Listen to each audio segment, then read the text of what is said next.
Alright guys, right, I'm here to teach you today how to develop the right hand technique, the perfect form for fingerstyle and classical styles of guitar playing. Right, let's jump quickly right into it.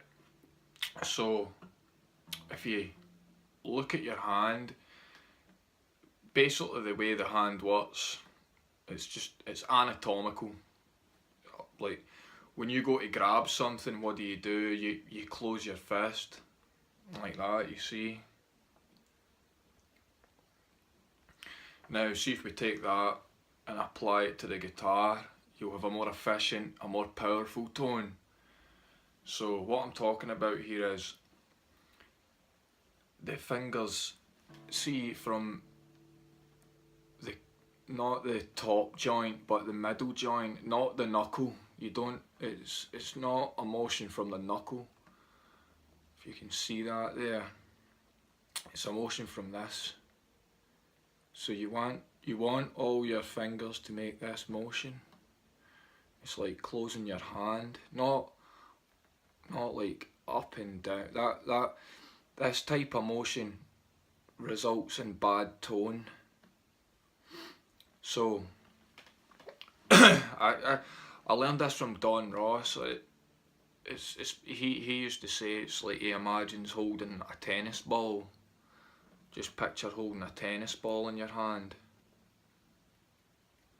Okay, so let me show you a little. This might look a bit simple, but it's a fundamental to be able to play the guitar properly. So if we take the basic E minor, fingering in E minor here, I'm in standard tuning. If you take your thumb and place it on the 6th string, you take your index finger, plant it on the 3rd string, the G string, take your middle finger, place it on the B string, take your ring finger and place it on the high E string. Now just close your fist like such, and you hear how powerful the tone is. It's nice and even. That's what you're aiming for.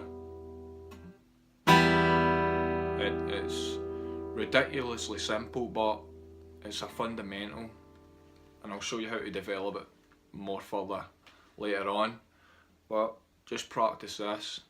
Now you can apply this technique to like any type of chord, that the root note starts on the 6th string, really.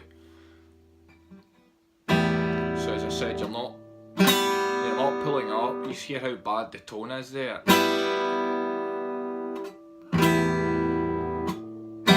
And let me explain why that is. It's because you want the strings to vibrate this way, not up and down. If you make them vibrate up and down, they actually hit off the fretboard, and that's what causes that really thin, brittle, and it's just not a pleasant tone. But if you actually lose volume at the end of the day because you're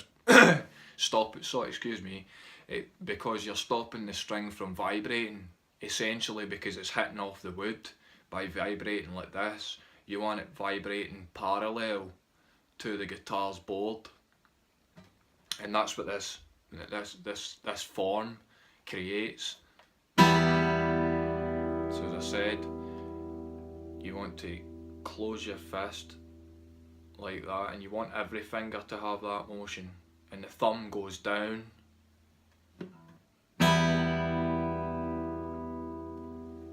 So practice that. Now let's take a C sharp minor 9th chord. A beautiful chord. It's 9th fret on the 6th string.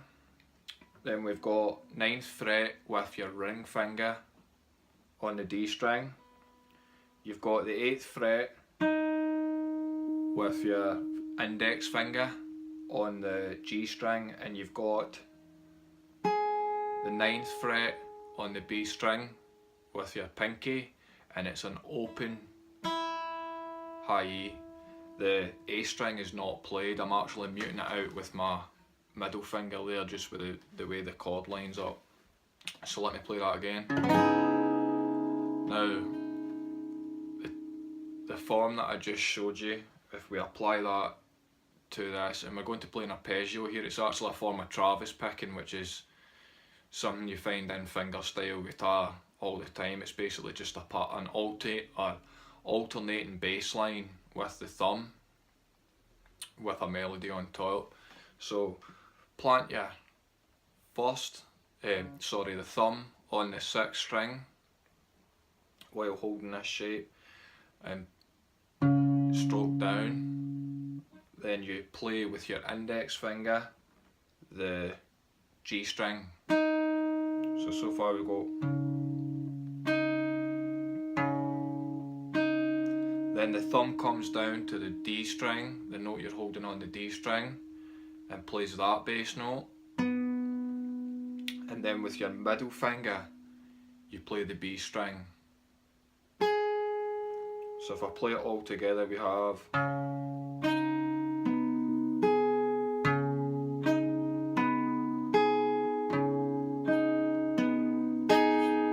now, keep in mind that form, moving from this joint, it's just, if you think it in its basic aspect, just simply closing your hand. Oh, sorry.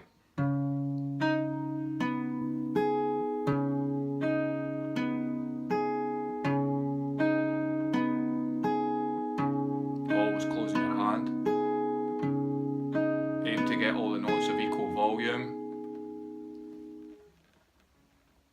Now, if we take it one step further, we'll incorporate the ring finger.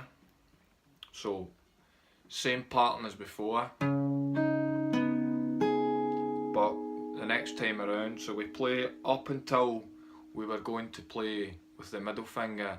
Instead of using the middle finger on the B string, we use the ring finger to play the high E string. So it's 9th fret with the 6th string with the thumb,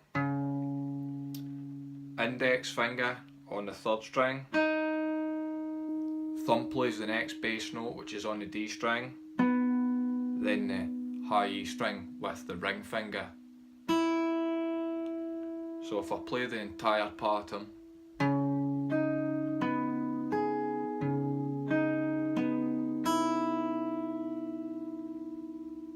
and it's a pretty basic pattern that you can apply it to many different, just about any chords with the root that's on the 6th string. So if I play it a little bit faster,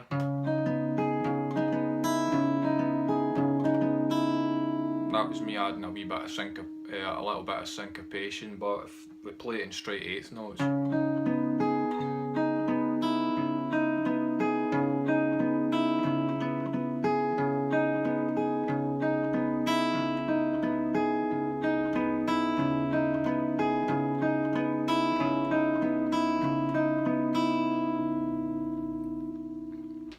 and that's how to develop perfect form with the right hand.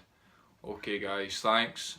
Remember to like, comment, subscribe and share the video with people who you think would appreciate it. Thanks.